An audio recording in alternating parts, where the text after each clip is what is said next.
नैना ए मोर नैना ओ नैना ए मोर नैना ए मोर नैना ओ नैना ए मोर नैना नैना मा समा गिए ना ये मोर माया नैना मा समा गिए ना ए मोर नैना ओ नैना ए मोर नैना नैना हो नैना ए मोर नैना ओ नैना ए मोर नैना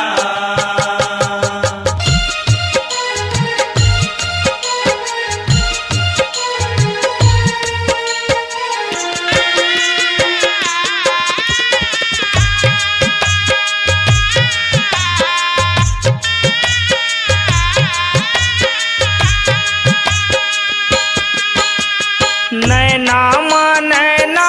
समा के कैथे सुघर नैना कैथे सुघर नैना कैथे सुघर नैना नैना मा नैना बुढ़े हैं बिन सगरी के नैना बिन सगरी के नैना बिन सगरी के नैना नैना अरे झागिए ना ये मोर माया नैना मा समा गिए ना ए मोर नैना ओ नैना ए मोर नैना नैना हो नैना ए मोर नैना ओ नैना ए मोर नैना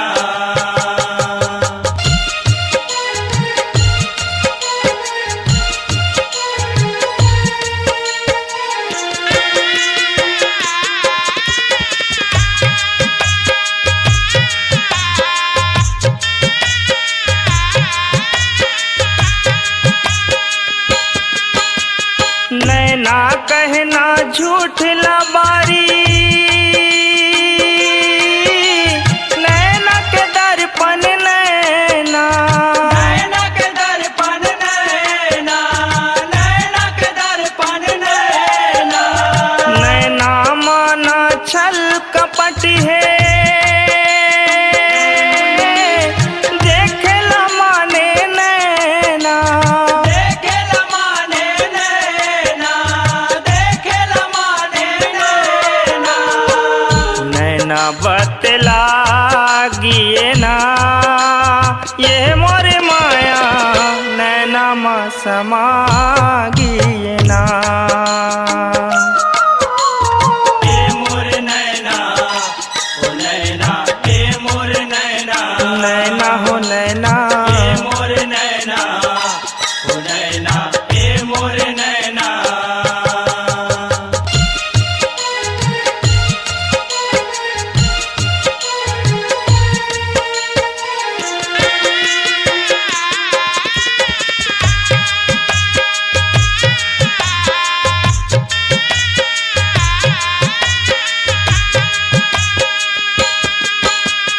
नैना सरी तोर हृदय दाई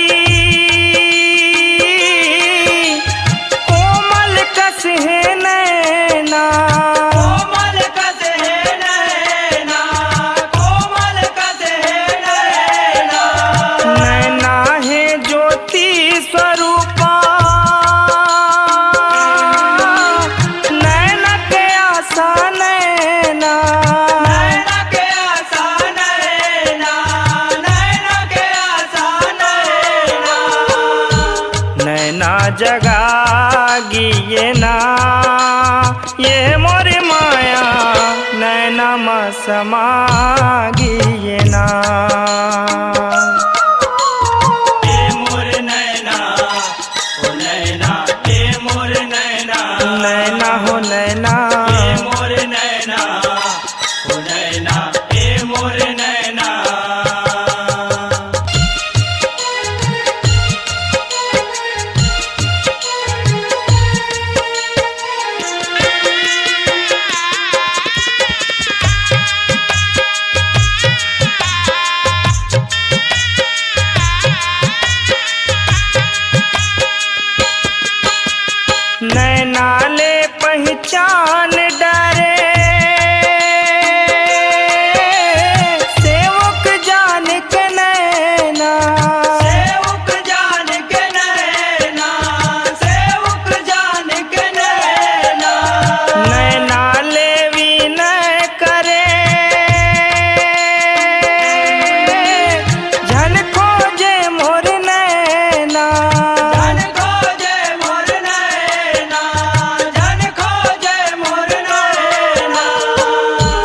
नैना राजेश पागिए ना ये मोर माया नैना माँ समागिए ना ए मोर नैना ओ नैना ए मोर नैना नैना हो नैना ए मोर नैना ओ नैना ए मोर नैना नैना माँ समागिए ना ये मोर माया नैना माँ समागिए ना ए मोर नैना ओ नैना ए मोर नैना नैना हो नैना ए मोर नैना ओ नैना ए मोर नैना ए मोर नैना ओ नैना ए मोर नैना नैना हो नैना ए मोर नैना ओ नैना ए मोर नैना